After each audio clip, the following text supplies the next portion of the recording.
মা, তুমি কি করতেছো? তোমার কি মাথা ঠিক আছে? কেন রে বাবা, আমি কি কোনো ভুল করেছি? মা, তোমার বয়স হয়েছে ঠিকই, তোমার বুদ্ধি না এখনো পাকা হয় নাই। এই তোর এই ঘুরাইয়া পেঁচায়া কথা হলো আবার যাবে না, কি হচ্ছে সরাসরি বললেই তো হয়। সরাসরি শুনবা, সরাসরি কথা বললে তোমরা আবার কষ্ট পাইবা, আর আমি তোমাকে কষ্ট দিতে চাই না। আমার আবার নরম মন। বাবা তুই আসল কথা বললা ফেলা। আসল কথা শুনবা? তুমি বাবার পাতে মাছের মাথা রাখতেছো। তোর বাবা মুরব্বী মানুষ, তাই তার পাতে দিছি।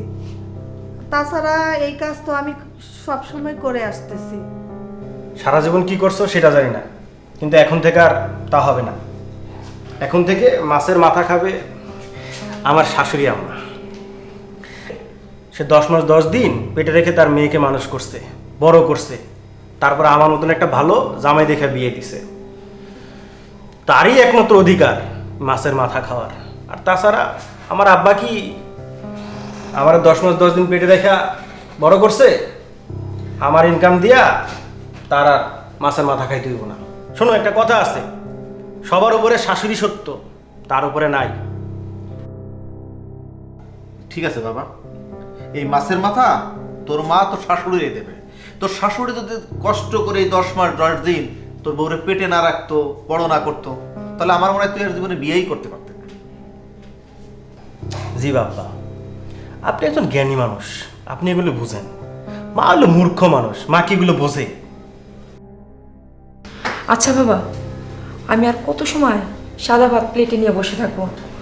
তোমরা ঝগড়া করো, আমি উঠি।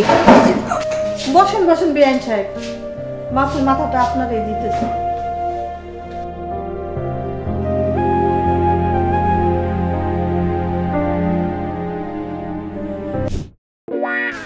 আমাজা, আপনার আসতে কোনো কষ্ট হয় না তো? না বাবা, কষ্ট হবে কেন? এই সামান্য একটু পথ আসতে কি আর কষ্ট হয়? তারপরও আপনি আমারে বলতেন, আমি নিয়ে আসতাম আপনারে। তো আমাজান, আপনার মাইয়া কেমন আছে? সে তো আসলো না।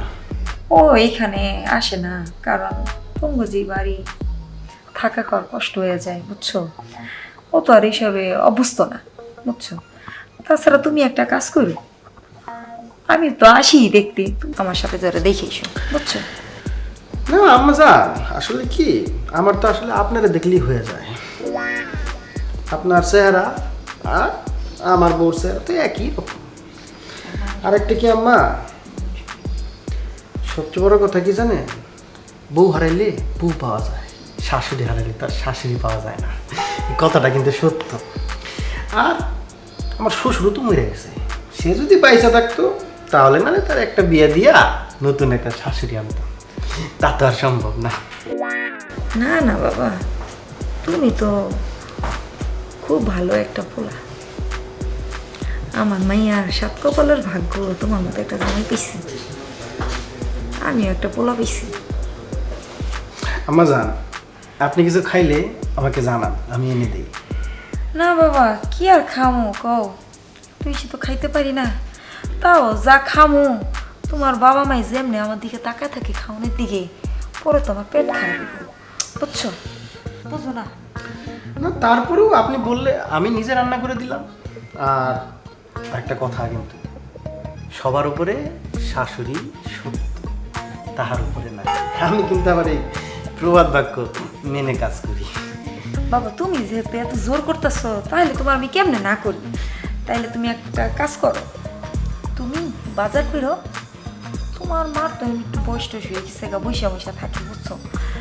তাছাড়া তার তো শৈলাত তো মনে করো ব্যথা, কাজ কাম করলে শৈলাত তো লাড়া টাড়া পড়বো, তুমি হ্যারে দিয়ে রান্দায়ও, বুঝছো? তাহলে তোমার ওষুধ পানির খরচটা বেঁচে যাবো গা, বুঝছো? আসলে আম্মা, আপনি আমার বাবা মার প্রতি যেই যত্ন আপনার, এই যত্ন আমারও নাই। এই জন্যই কিন্তু আমি আপনার এতটা ভালোবাসি।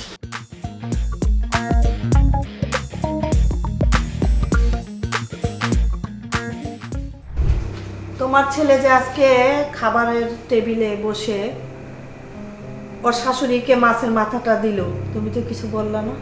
আরে বাবা, এতে বলা বলি কি আছে?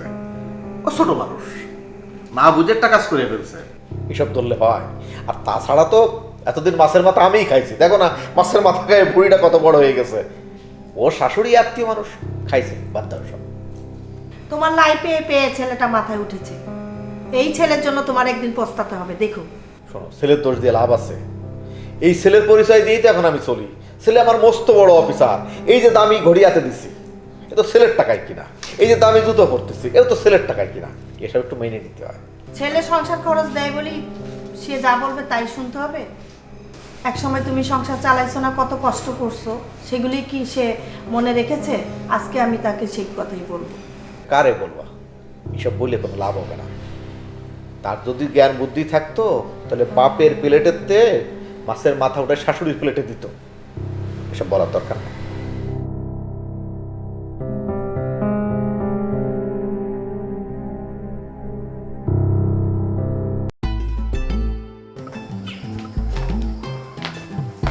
শাশুড়ি আম্মা, তাড়াতাড়ি চলেন, রোদে থাকলে তো আবার আপনি কালো হয়ে যাবেন। ঠান্ডা দশটা পরেন।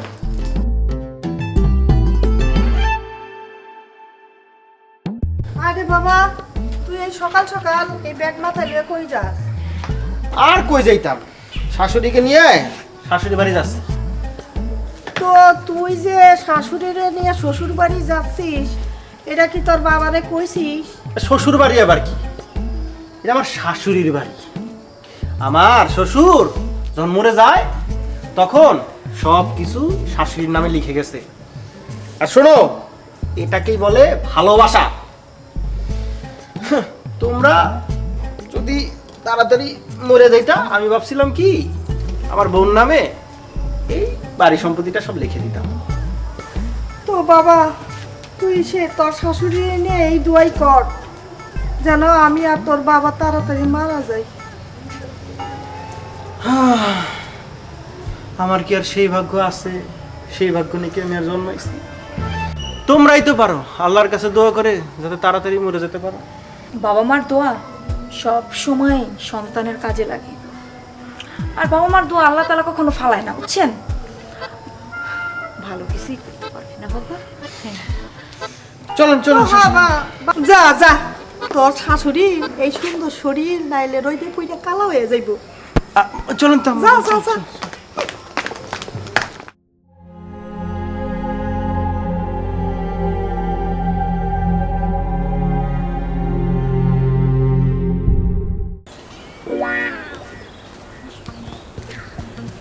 বেবি, বেবি লতা, বেবি, মাম্মি, এই দেখ কে এসেছে।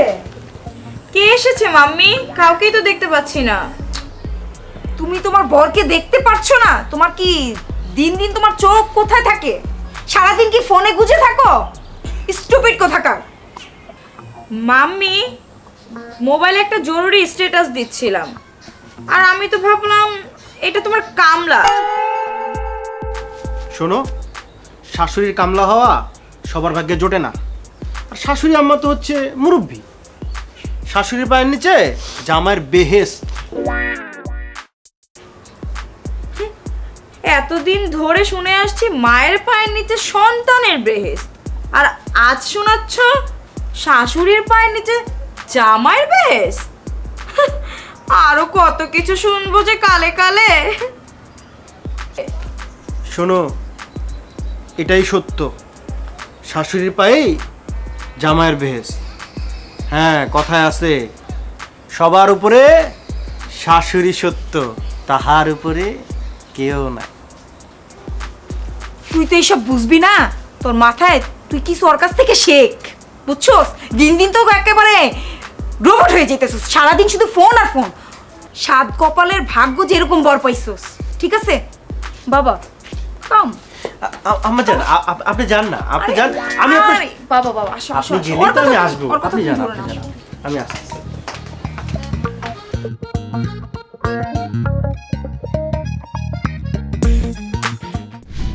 তোমার কি কখনো বুদ্ধি শুদ্ধি হবে না? সারাদিন শুধু শাশুড়ি শাশুড়ি করো। বউ বউ তো করো না একটু। শোনো, শাশুড়ি শাশুড়ি করলে আর বউ বউ করা লাগে না। আর কথায় আছে, কান টানলে মাথা আসে, তেমনি শাশুড়ি টানলে বউ আসে।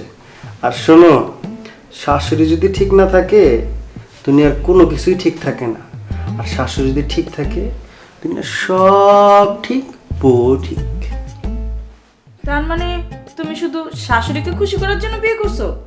তাহলে তো বউয়ের কোনো দরকারই ছিল না। বিয়ে করার দরকার কি ছিল তোমার? আরে বোঝো না কেন, বউ তো সারা জীবনই থাকবো, শাশুড়ি আর কয়দিন থাকবো? শাশুড়ি যদি কয়দিন পরেই মরে যাইব, মরে যাওয়ার আগ পর্যন্ত তারা তো একটু খুশি রাখতে হইব, নাহলে সমস্যা আছে। আরে এখনকার মুরব্বীরা মরে যাওয়ার আগে ট্রাস্টে, এতিমখানায় সয় সম্পত্তি সব লেখা দেয়। যদি শাশুড়ি মাথায় উল্টাপাল্টা চিন্তা কইরা পরে যদি এই ট্রাস্টে উল্টাপাল্টা দিয়া দেয় তো বহুত সমস্যা, তখন তো আমি আমার সব প্ল্যান নষ্ট হয়ে যাবে। তার মানে তুমি এতদিন তোমার শাশুড়িকে সম্পত্তির লোভে ভালোবাসছো? তাহলে আমি তো মনে করছিলাম। আরে মানে টানে কিছু নাই, তুমি বোঝো না। শোনো, যখন চাকরি করে বড় স্যারদের জি স্যার জি স্যার জি স্যার করতে হয় বড় পেনশনের জন্য। আর শ্বশুর শাশুড়ির সম্পত্তি নিজের করার জন্য শ্বশুর শাশুড়িকে জি শ্বশুর জি শাশুড়ি এগুলো করতে হয়, নাহলে তো সম্পত্তি পাবো না। তাহলে তোমার সে আশায় গুড়ে বালি। ঘুরে বালি মানে? তোমার শাশুড়ি তার স্থাবর অস্থাবর সম্পত্তি সব এতিমখানায় দান করে গেছে। তিনি মরে যাওয়ার পর তুমি আমি কেউই এই বাড়িতে ঠাঁইও পাবো না। কি বলো, তাহলে আমার এতদিনের শাশুড়ি ভক্তি কি বৃথা যাবে? অতি ভক্তি যেমন চোরের লক্ষণ, তেমন শাশুড়ি ভক্তি সম্পত্তির লক্ষণ। আমি আর আমার মাইয়া এটা আগে থেকেই বুঝে গেছি। যে নাকি নিজের বাপ মারে ফালাইয়া দিছে, সে আবার আমারে ফালাইবে না, আমার মাইয়ারে ফালাইবে না, তার কোনো গ্যারান্টি আছে? এতদিনে বুঝলাম সবার উপরে বাপ মা সত্য।